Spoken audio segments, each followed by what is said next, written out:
Okay, so today I chose my culture to be Mormonism. If anybody doesn't know what it is, I'll be getting to that later. So the way I became Mormon is I've only been actually Mormon since my freshman year in high school. I remember going as a little girl because the only other Mormon member that's like older than like our generation in my family is my grandma. And I was like around like still in elementary school, and when I used to stay at her house over the summer for like summer break or something, she'd of course go every Sunday and we'd have to go along with her.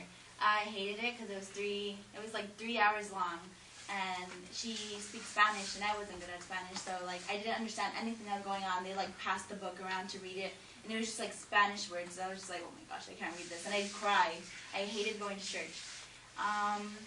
And then high school came along, and then after one day I used to be in swim, and I came out of swim practice, and if you guys ever seen missionaries, the guys on bikes, and they knocked on my door. I answered it, and then after nobody was home, and it was just me, and missionaries, if it's two guys, they're not allowed to go inside of your home. If it's just you, it's just respect. And they asked if they could give me a lesson, and the kind person I am, I didn't want to say no or like close the door on them, so I let them in. Finally, they like gave me lessons, and I got really interested in it. So I told them that they could return. They kept on doing lessons, and finally I got baptized. I actually got baptized by my uncle, and it was a very emotional day for me. I cried, everybody cried, and it was like a joy of tears. So Mormonism began in 1830, and it finally got established in 1947, which is like 100 years later. It was established in New York, but if you guys don't know, there's actually a lot of Mormons in Utah. It's like known for Mormons. So what we believe in is basically that Heavenly Father, which is God, and Jesus are two different people. And when I was a Catholic, before I used to be actually Catholic, I was Catholic all my life. I know that Catholics believe that they are one person. Mormons believe that they're two separate people. And also, what we are here for is to return to our Heavenly Father, get married at the temple, which means that when you get married to your husband, you guys will return together in heaven.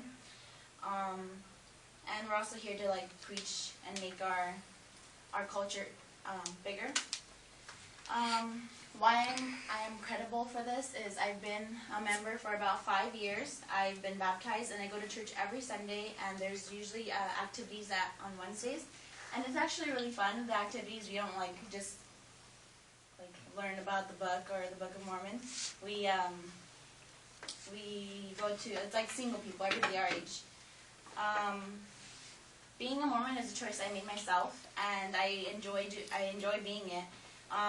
What Mormons represent today is, what people think that Mormons represent, just people that go around on bikes and in suits and just like annoy people. But actually, those people are sent from different states, and they preach the gospel. And actually, the Book of Mormon is actually a big part. It's the main part of our religion. It's a second testament of Jesus Christ. This is an old book. I couldn't find my like original one, but this is how the book actually looks. It's not that big. It's this big. And I've read it about 2 times fully, and I believe it's more easier to read than the Bible. It's not different than the Bible. It's just like an easier understanding for us than the Bible has the same about stories and everything. And actually, missionaries are usually around our age, and they go after their first or second year of college. So I'm thinking about going on a mission, either after this year, when I finish, or maybe next year. And yeah, they just send you to a different state, whether it's like they don't speak English or not, and yeah. That is the culture of being a woman.